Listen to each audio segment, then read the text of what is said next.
historic rivalry. You think it's like top 5 rivalries of all time in Melee?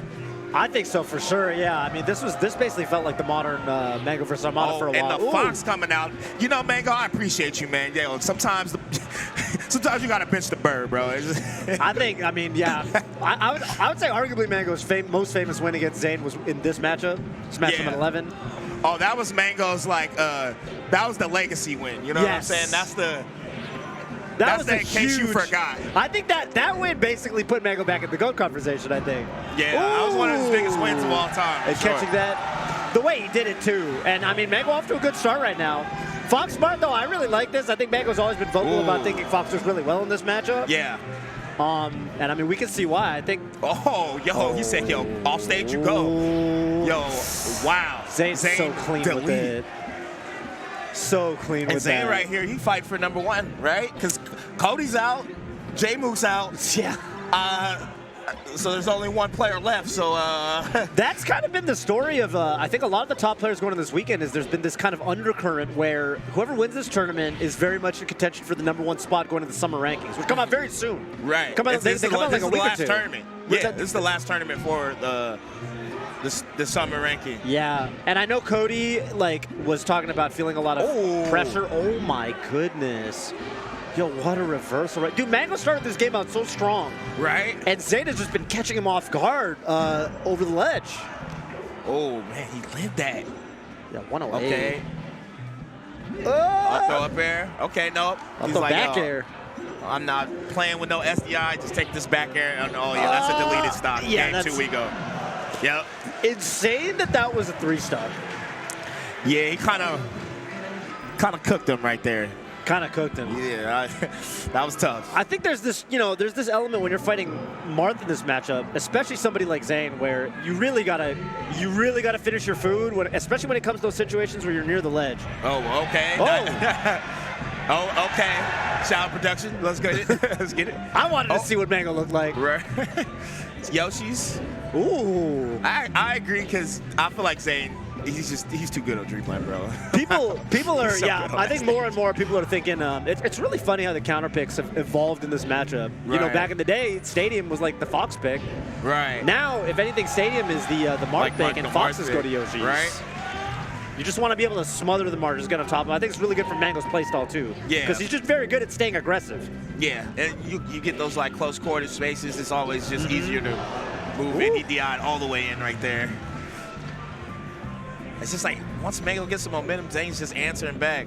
I think the one thing that I've realized playing Zain in particular, you have to be on point playing him. And then, you can't drop anything. You can't be playing kind of good. Right. You know, you literally got to be playing like just out of this world to beat him a lot of the time. And I think it's also just like how you handle scrambles. Like, you got to keep the aggression going. Like, if you let him reset to neutral at all, like even mentally, he just gets comfortable. Right. And I think like for somebody like Mango's got to be playing well enough to just get on top of him and kind of never let him go. Right. Oh, okay, Mango. That was old school. There. Yeah, that down smash. Yep. The crouch down smash. Jab, jab. Up B. Back airs again. Yep. Wow. So Zain could have actually just edge hogged, but not knowing whether the cloud would come out or not, he just didn't want to take any chances, so he included the back air. I like that.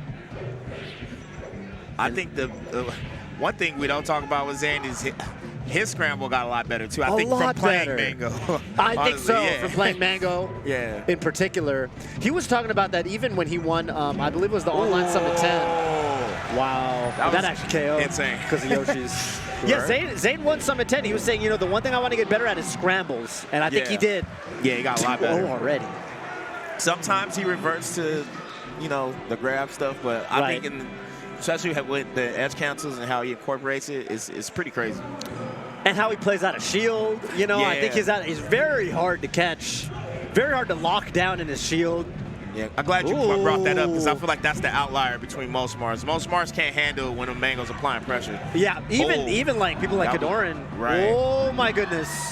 You can kind of see when Mango's just kind of smothering them, but like Zain's like okay with it.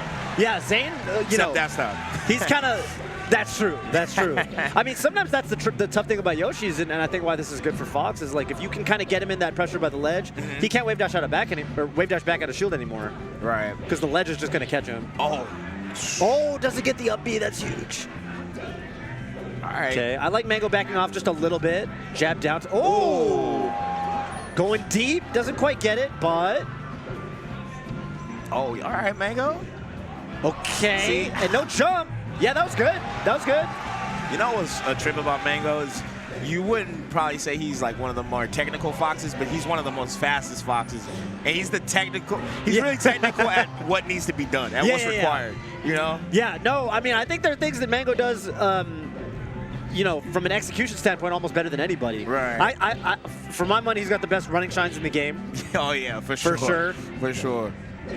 There's certain things Mango does that are way better than everybody else. His edge guard is pretty crazy too, but Zain, oh my, relax. Nice. All right. Doesn't get the chipper, doesn't need it. Yoshi's story going to be small enough that just KOs. Look at that, Mango just trying to stay on top of him with the running shines. Oh, that was a good grab to beat that CC. Oh, grabbed him again. Oh, Mango trying to... Oh, burns his double jump like that. Mango was just trying to get tricky. Like, was hoping Zain wasn't going to expect that. But game is so fast. I feel like we just start commentating. I know, dude. And Mango's potentially on his last stock of the set already. All right, shine again. Nope. Oh. Wow, Mango couldn't get to the ledge in time. That could have been an edge hog. Jab reset. Yep. Up till. Okay. Oh, I think he meant to forward air, not dash attack. Oh. Yo, Zain on point with the recoveries, though. Forward smash.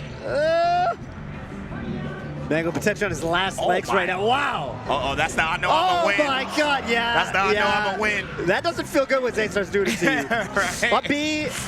Oh. I don't know. 181's a lot of percent. There it is. Zain 3. Oh.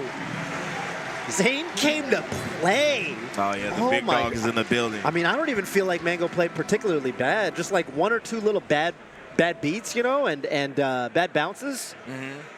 It's one of those few times where you see, like, you know how Mango's just overwhelming.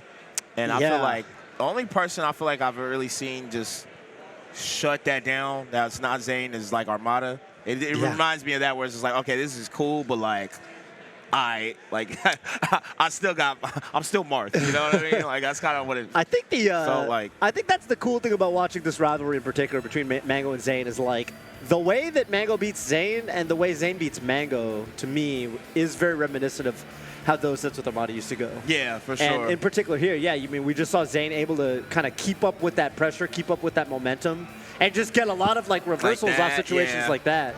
Like, what do they say? It's an unstoppable force versus an immovable object. That's right. That's kind of how I feel when I watch these two players play. But, you know, it's always a classic. Even if it's like 3-0s, the set still be fire from both sides. So, kudos to both players.